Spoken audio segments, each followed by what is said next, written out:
Bienvenidos a Misterios de Liderazgo, los abogados del diablo. El podcast que desmonta mitos, astracanadas y tonterías sobre el liderazgo. Presentado por Juan Carlos Cubeiro y Jaime Guibelalde. Saludos misteriosos a los amantes del liderazgo. Saludos misteriosos, Jaime.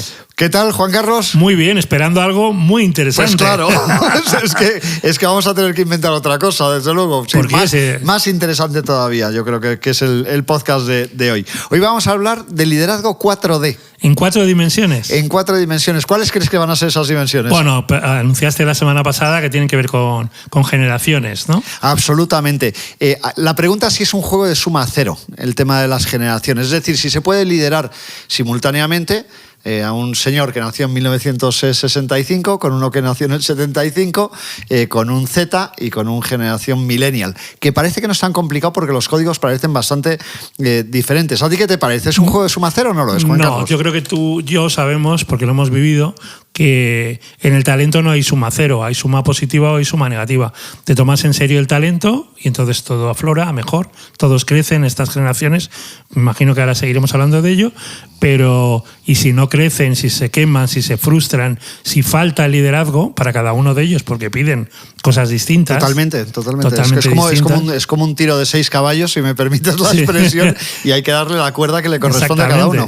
Ya decía Platón que nuestro cerebro, nuestra mente era como una aurea que tenía la parte concupiscente de conocimiento y la parte de emociones, pero aquí, claro, los conocimientos y las emociones son muy distintas en las 4 generaciones. Es curioso porque para documentarnos un poquito me estudié una taxonomía de generaciones y me llamaba muchísimo la atención cómo lo diferentes que eran. O sea, por ejemplo, a Baby Boom, a los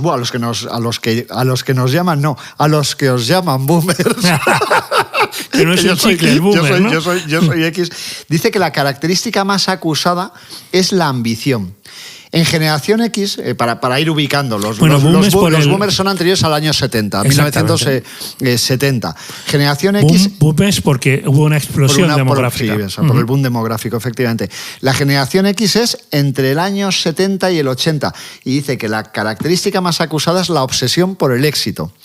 La generación millennial, que es la Y, es del 80 al 90 y pocos, y habla hasta el 95, podemos decir. Sí. Que el rasgo más característico es la frustración, y la generación Z, que son los más jóvenes, del 94 al 95 en adelante, la característica más acusada es la irreverencia. Todo esto, desde el punto de vista de los otros, porque claro, uno no es irreverente para sí mismo. Para sí mismo, totalmente. Todo esto, los que tenemos ya cierta edad, es verdad que hemos visto muchas ensaladas de esto en las empresas, pues desde un chaval que se niega a trabajar si no es en puro teletrabajo. Nosotros en las compañías que asesoramos tenemos muchas situaciones de este tipo. De este pelaje. Entonces,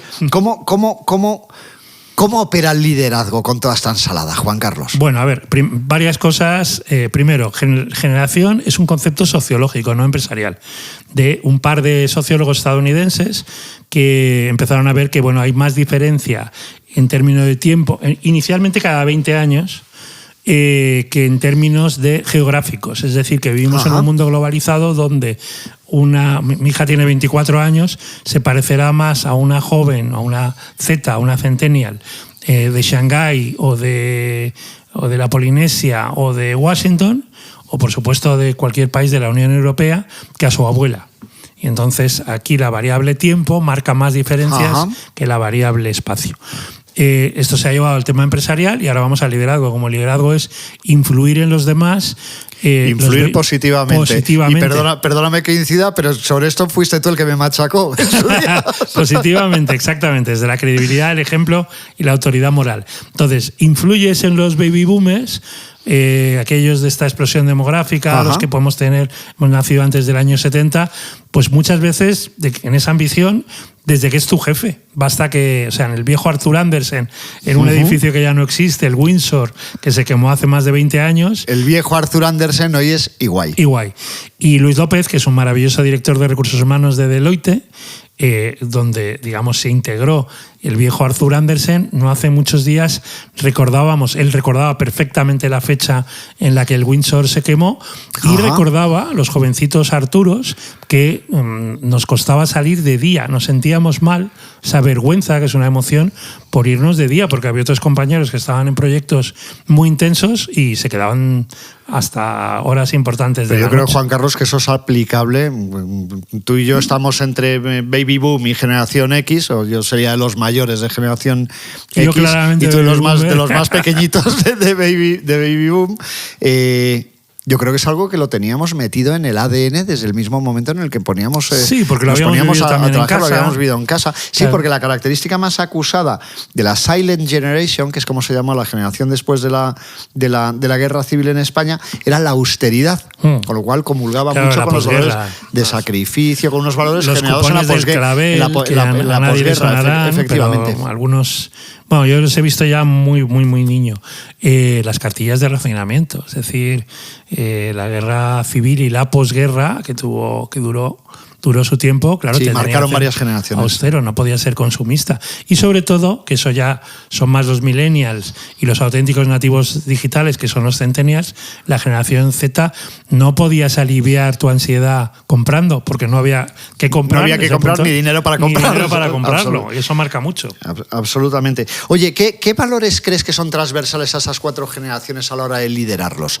Lo digo porque me parece un tema importante. Tú sabes que yo soy muy pesado siempre con la parte de los valores, de propósito, pero porque me parecen como los básicos, es como el fondo de armario de las organizaciones o las columnas vertebrales sobre las que soportar determinadas formas de actuar, y siempre me parece un elemento como básico y común, y hay algunos valores que sí son universales y coincidentes y pueden servir para liderar en un determinado momento. Luego te preguntaré sobre cómo opera el teletrabajo en unos o en otros, cómo se destroza la cultura empresarial en base al teletrabajo, cuáles son los códigos que hay que manejar. Te estoy metiendo muchas preguntas. Muchas cosas a la vez. El propósito del que hemos hablado en otros episodios, el para qué de la empresa. Yo creo que esto es como cuando se dice, siempre ha habido cambio, ¿no? La gestión del cambio, la transformación, pero ahora más deprisa. Entonces, el propósito importaba menos o nos importaba menos a los baby boomers, porque ya teníamos pues una cierta reverencia al poder, a nuestros jefes, a las empresas, y se entendía que las empresas tenían que tener un sentido. El propósito para los millennials y sobre todo para los centennials lo es todo. Es decir, si ellos no aprenden, si ellos y ellas no aprenden, si no crecen, si no se desarrollan, si no están mejorando el mundo, pues no les sirven, básicamente. Hay un dato a efectos de curiosidad estadística, creo que es de un informe de Deloitte, sabes periódicamente un informe cada 2 años sobre las tendencias pues en relación con las generaciones, y había un dato bastante curioso, y es que en los próximos 3 años el 56% de los millennials cambiarán de trabajo. Claro, claro. Sí o sí. Incluso puede parecer poco, porque dices, bueno, millennials y centennials están siempre inquietos, están en LinkedIn, tienen muchas ofertas, tú desde Norman Baker lo sabes muy bien, y entonces pues tienen oportunidades, y si no les gusta lo que ven, se van. ¿Por qué? Porque en casa no les vamos a decir nada. Yo a mi hija de 24 años que está haciendo un posgrado, que iba en una ciudad o en otra tal, es que me lo va a contar por cortesía, pero no me va a pedir explicación. Totalmente. Yo cuando tenía 24 años, que ya trabajaba en esa empresa en la que el edificio se quemó. Sí, seguro que aportabas algo en casa y seguro que echabas una mano. En fin, era otro tiempo. Y todavía mi padre, mi querido padre, decía, eres un pitufo, te están explotando y tal. O sea que bueno, que me mandaba esos mensajes porque era lo típico de la época, de esos años 80, finales de los 80, ¿no? Volviendo, Juan Carlos, a la pregunta múltiple que te hacía antes, ¿cómo opera el teletrabajo? Antes de eso, Jaime, tú decías, ¿qué cualidades? Cuando estamos tú y yo en debates, en asociaciones que presentan forums o conferencias, está la resiliencia. Lo que pasa es que la resiliencia en general es más fácil para un baby boomer, generación X, que para un millennial y sobre todo centennial, porque han vivido menos, porque están acostumbrados a lo mejor. Entonces, aunque es un tópico, se les puede caer el mundo con cualquier pequeña cosa que a otros no le daríamos importancia.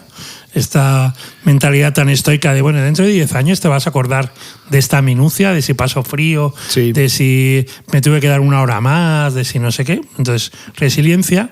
La parte del compromiso, ha cambiado la naturaleza del compromiso, porque lo hemos visto en la gestión de la DANA, es decir, jóvenes, en lugar de decir me quedo en casa, pues me voy a Paiporta o cualquier otra localidad de Valencia, voy a ver cómo puedo echar una mano. Eso es compromiso. El compromiso ya no es presencial, y hablaremos del teletrabajo, el compromiso es muy personal, el compromiso es social, en el sentido de que tu propia marca, tu propia empresa cambie el mundo, y luego en términos de equipo, que puede parecer que los centennials y los millennials son más individualistas, yo creo que no lo son, pero no se relacionan por obligación, se relacionan por gusto, lo que yo veo en mi hija y sus amigos. Entonces son sanamente críticos, se ríen mucho, se divierten mucho, lo pasan muy bien juntos, pero claro, no les obligues a tener una reunión donde no se sienten ubicados, porque ellos deciden, son libres. A mí había un dato que me llamaba muchísimo la atención y creo recordar, estoy casi seguro que era en ese mismo estudio de Deloitte, y si no, pues ya lo comentaremos en un siguiente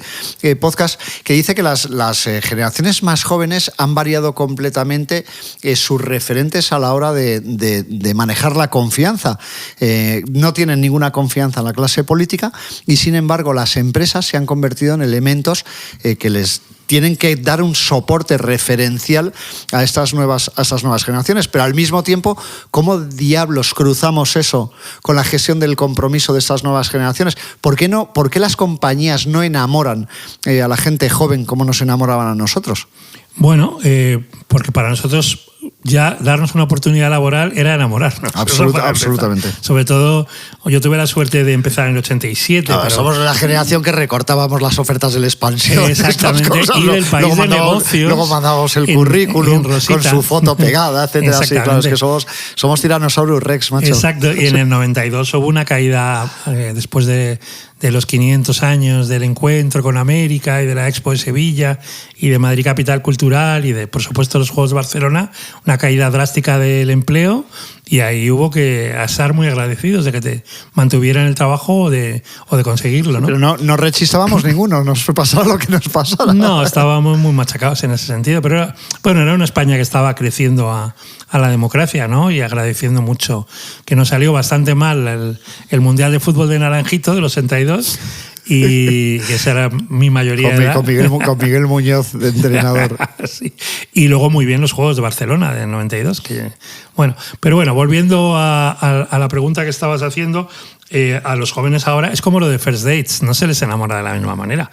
Se les enamora, hay una base de escucha atenta, de contar bien el proyecto, pero sobre todo de aprender, pero no decir soy tu jefe y tienes que venir aquí, o no te voy a engañar, aquí se trabaja mucho. No, yo quiero saber, como joven, si se trabaja bien o se trabaja mal, si puedo trabajar en la distancia, el teletrabajo que mencionabas, o no, y eso es muy, muy importante para ellos. Entonces, tratar de, o les entiendes o no les entiendes, pero tratar de que encajen en tu mundo. No tiene sentido. De hecho me identifico plenamente con lo de First Dates, porque me quedo siempre que veo el programa, aparte de Don Nubilao, me quedo entre que no entiendo nada y acojonado. O sea, las dos cosas. Claro, porque son generaciones no sé cuál pesa más, si te digo la verdad. Carlos Sobera y el equipo muy inteligentemente van mezclando por los que tienen 20 y tantos, los que tienen 60 y tantos, y entonces los que tienen 20 y tantos, por ejemplo, compartir aficiones es causa del enamoramiento. Sí, de matching. Y los señores mayores, pues no, a lo mejor la distancia geográfica o hay otras variables, pero que si ves pautas, que no baile pasodobles y cosas así. O que no baile pasodobles, sí, por ejemplo. Así. Oye, y dentro de toda esta, que no sé si es una ensalada, yo creo que es más una empanada que una ensalada. Una Macedonia. ¿Qué 3 o 4 características crees que tiene que tener un líder para poder manejar y lidiar con todo eso? Porque has dicho una cosa antes muy interesante, que el tema de la diversidad, donde realmente tiene que funcionar, si se es capaz de hacer matching, es en esa diversidad generacional, es en la combinación de 4 generaciones. A lo mejor he dicho una cosa menos interesante,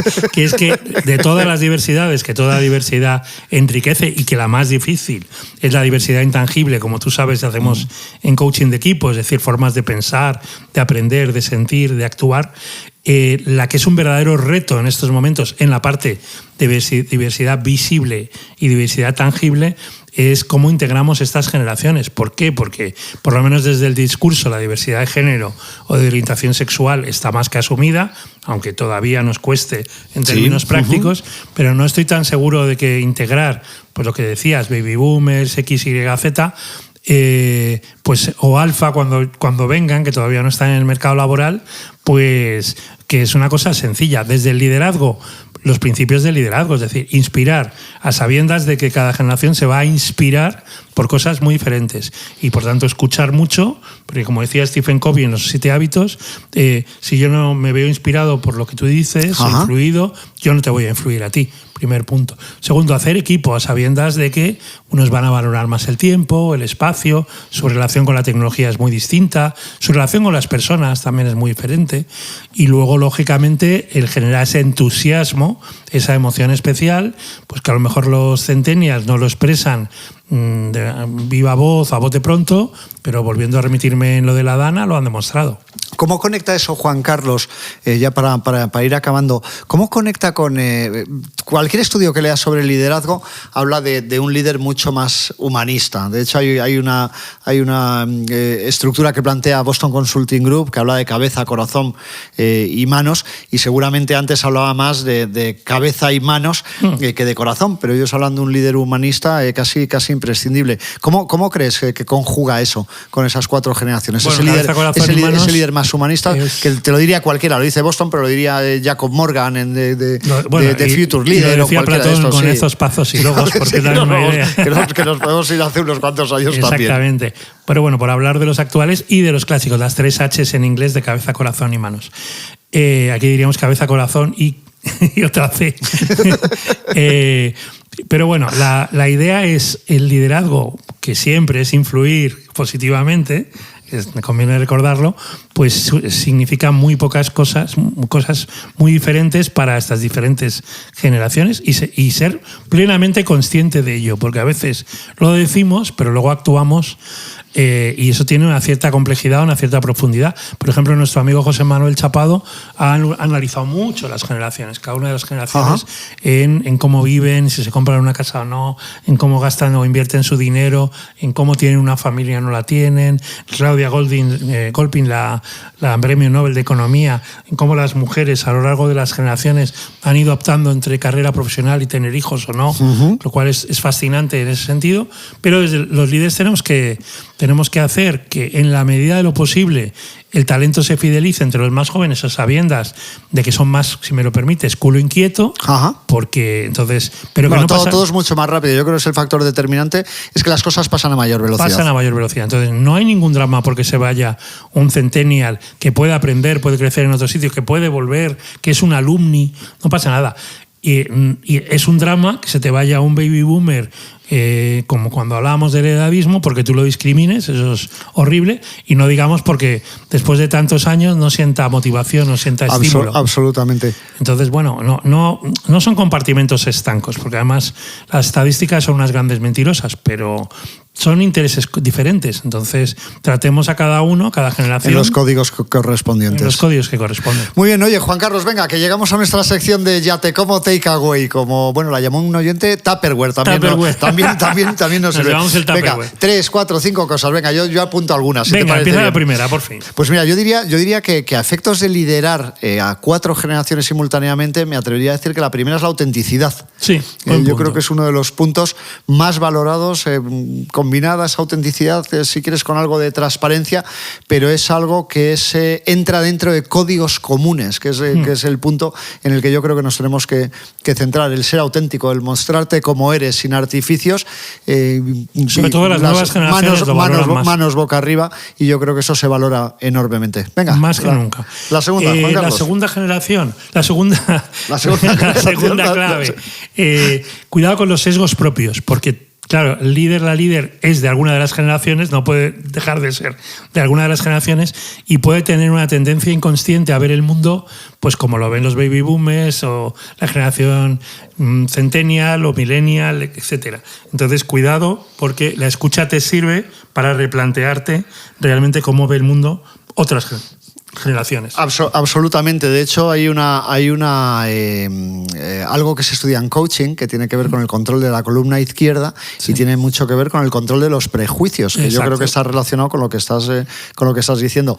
Ten cuidado, no vaya a ser que lo que te parece a ti que estás viendo sea en realidad algo diferente y esté condicionado por tus propios prejuicios. Y cuando controlas los prejuicios, no podemos extendernos mucho en ello, lo que tienes que hacer es expresarlo, contarlo, que alguien, un coach o un compañero, un jefe, un colaborador, le diga, oye, cuéntame esto que piensas, y entonces te das cuenta y dices, uy, estoy diciendo que todos los de esta edad hacen esto, o que todos los de una ciudad son no sé qué, o un país, que no es así, evidentemente. Venga, alguna más, Juan Carlos. ¿Me toca a mí? Bueno, o tiro yo. Tira Yo me atrevería a decir que atrévete.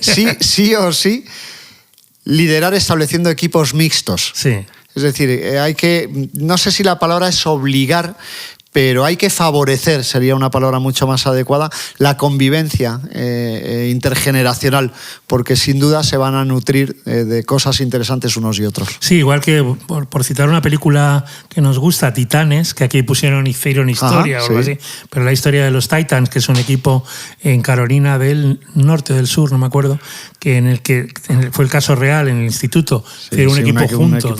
Un equipo de baloncesto, sí. Sí, bueno, Hoosiers es de baloncesto, es de fútbol americano. Hoosiers, pensaba que era. No, este es el Titanes, que es de Disney. Y entonces, al final, integran personas afroamericanas, personas blancas, anglosajonas y protestantes. Bueno, pues lo mismo hagamos en los equipos por gente más mayor y gente más joven. Hay un dato de Boston Consulting Group que dice que la diversidad bien manejada puede incrementar hasta un 35% las posibilidades de la rentabilidad de una compañía. Efectivamente, cuando se habla de manejo de diversidad. Muy bien, Juan Carlos. Oye, pues muchísimas gracias una vez más a ti, a mí, a todos. ¿No nos adelantas qué viene después? O... Pues espérate que lo mire. La semana que viene. Vamos a hablar del líder que hace mucho y dice poco. Ah, bien. Sí, el liderazgo tiene mucho que ver más con hacer que con decir. Y bueno, pues vamos a hablar de algunos role models, referencias, pero sobre todo de hacer más que decir. De role models y de top models. Sobre todo de role models. Muchas gracias, Juan Carlos. Hasta la semana que viene. Muchas gracias, Jaime.